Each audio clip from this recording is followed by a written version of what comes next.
కానీ question hour పేరు చెప్పి ముఖ్యమంత్రి తన చెత్తనంతా వాగి మూసి కంపెనంతా తీసుకొచ్చి తన నోటి ద్వారా ఇవాళ అసెంబ్లీలో వదిలి మా సీనియర్ లీడర్ ఇవాళ మా ఉపనాయకులు శాసనసభలో హరీష్ రావు గారు కూడా ఆ చర్చలో ఇన్వాల్వ్ అయ్యి వారు కూడా ఒక 3 ప్రశ్నలు వేసింది. చాలా పద్ధతిగా మొత్తం కూడా చూసింది, దేశమంతా కూడా చూసింది, ప్రజలందరూ కూడా చూసింది. ప్రధానమైన ప్రతిపక్షంగా ఇంత బాధ్యతాయుతంగా మేము ప్రశ్నలు అడిగినాము. ప్రజల తరఫున మేము ప్రజల తరఫున ఉంటాం, మేము మిగతా కార్యక్రమాలు మీరు చేసుకోండి, కానీ పేద ప్రజల ఇల్లు కూలగొడితే మాత్రం మేము వాళ్ళ వెంట ఉంటామని చెప్పి చాలా స్పష్టంగా చెప్పారు. మా పాలసీ.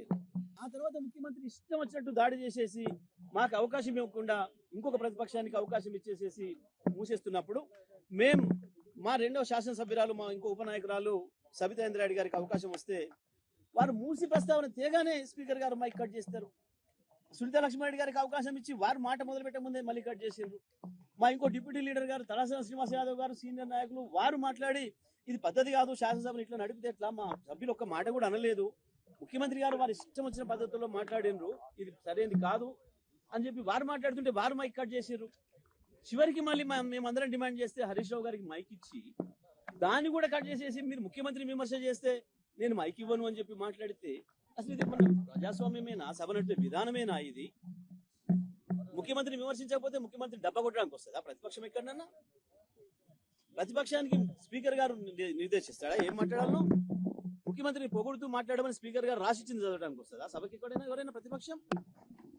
కనీస విలువలు లేకుండా, కనీస సాంప్రదాయాలు లేకుండా, సభను నడిపే విధానమే లేకుండా, ఇవాళ ఒక నిబంధనలు అనేవి లేకుండా ఇష్టరాజ్యంగా స్పీకర్ గారు సభను ఏదైతే నడుపుతున్నారో మేము ఆ స్పీకర్ గారి వైఖరికి నిరసనగా ఇవాళ ముఖ్యమంత్రి మాట్లాడిన ఆ ఘోరమైన భాషకు నిరసనగా, ఆయన కంపు భాషకు నిరసనగా మేము ఈరోజు సభను బైకాట్ చేసి రావడం జరిగింది. తప్పకుండా ఈ పద్ధతి ఇలాగే కొనసాగితే సభను ముఖ్యమంత్రి స్పీకర్ గారు ఒకరే నడుపుకోవాల్సి వస్తే తప్ప మిగతా వాళ్ళు రారు. ఇది ప్రజాస్వామ్యంలో జరగాల్సిన విధానం కాదు.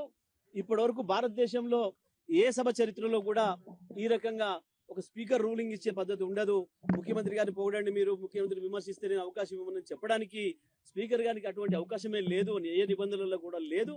కానీ నిబంధనలు ఏమీ లేవు, మా ఇష్టం వచ్చి నడుపుతాం, మేము ఏం చెప్తే కదా ఇక్కడ అనుకుంటే మాత్రం కరెక్ట్ కాదు. స్పీకర్ గారు కూడా నిబంధనలే ఉంటాయి, శాసనసభ నడపడానికి నిబంధనలు ఉంటాయి, తప్పకుండా నిబంధనల ప్రకారమే నడవాలి. సభలో అందరి సభ్యులకు సమాన హక్కులు ఉంటాయి, వాళ్ళ హక్కుల్ని కాపాడాల్సిన బాధ్యత మాత్రమే స్పీకర్ గారికి ఉంటది.